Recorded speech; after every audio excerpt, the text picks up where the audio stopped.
ये मैं आपको अपना एक खेत दिखा रहा हूँ। ये जौहर बीज है, ये देखें, इसमें बीमारी बहुत ज़्यादा है।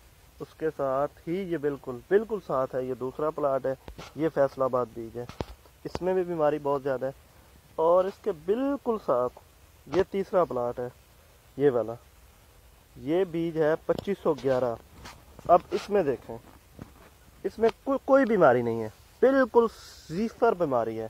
और ये इसको देखें, ये पूरा खेत में एक भी या एक दो पौधे भी नहीं होंगे जिनको बीमारी लगी। और इसके साथ ही ये भी मेरी गंदम है, ये फैसलाबाद है, ये पूरा प्लाट, पूरा का पूरा प्लाट ये डिस्टर्ब है।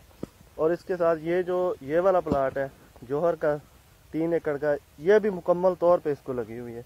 ये मैं आपको बताना चाह रहा था कि सबसे ज़रूरी है बीज। जिनके पास भी अच्छे बीज हैं वहाँ बीमारी कम है, चाहे वो कपास की है या गंदम के बीज हैं। तमाम बीमारियां नए बीजों में बहुत कम होती हैं। अब यहाँ से आप देख लें, आपको वाज़ा फ़र्क आएगा।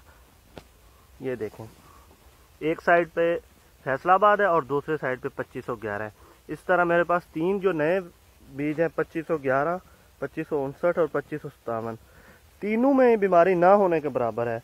और जो पुराने बीज हैं, जौहर है, फैसलाबाद है और गैलेक्सी है, उसमें बीमारी बहुत ज़्यादा है। तीनों में कोई फ़र्क नहीं है। Thank you.